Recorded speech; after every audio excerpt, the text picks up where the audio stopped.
পাউজের নতুন আপডেট চলে আসছে, তো আমরা সবাই ভাবছি যে আমরা যারা নট এলিজিবল, আমাদের ওয়ালেট কানেক্ট দেখাচ্ছে, মানে দেখাচ্ছে এলিজিবল না, তারা আমরা তো খুবই টেনশনে পড়ে গেছি। হ্যাঁ রে, আমাদেরকে পাউজ থেকে বের করে দিল নাকি, বা আমরা এয়ারড্রপ পাবো নাকি। তো এখানে আমি দেখাবো, লিঙ্কটা কপি করে আনবো, কপি করে এনে ফ্যান্টম ব্রাউজারে সার্চ অপশনে যে সার্চ করবো, এরপরে চেক পাউজে দিব। তো এরপর আমরা দেখতে পাবো check wallet, check another wallet এরকম দেখাচ্ছে। তো আমরা ভাববো যে আমরা মনে হয় নট এলিজিবল। পরে আমি টিজি ড্যাশবোর্ডে গেলাম, যে দেখলাম যে আমার টোকেন আছে। এরকম করে একটু সার্চ করার পরে তো আমি পরে দেখতে পেলাম যে এটা ঠিক আছে, ট্রেড ভাউচার, এখন যদিও ট্রেড ভাউচার অফ। তো আমি গেলাম, নেক্সটে ক্লিক করলাম, দেখলাম যে আমার টোকেন আছে, এটা ক্লেম এখনো শুরু হয়নি, ক্লেম শুরু হবে।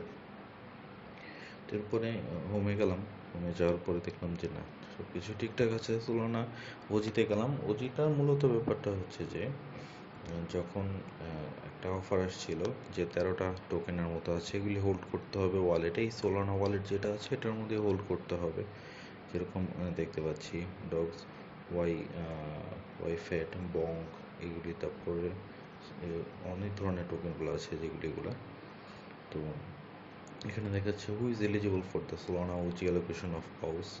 এলিজিবল কিভাবে, মানে কে কে এলিজিবল না এলিজিবল না, এরকম এখানে ডিটেলস আপনারা পড়ে নেবেন, এখানে দেওয়া আছে। তো এখানে নানা রকম প্রশ্ন এবং উত্তর দেওয়া আছে। তো মূলত আমরা পাউচে যে এয়ারড্রপের মধ্যে অবশ্যই আছি। আপনারা টেনশন করবেন না, ভয়ের কিছু নেই। ওজি পাসটা হচ্ছে জাস্ট যারা মানে ওই যে টোকেন হোল্ড করেছিল তাদের জন্য, এতটুকুই। তো যদি ভালো লাগে অবশ্যই লাইক দিবেন, সাবস্ক্রাইব করবেন, পাশে থাকবেন। আসসালামু আলাইকুম।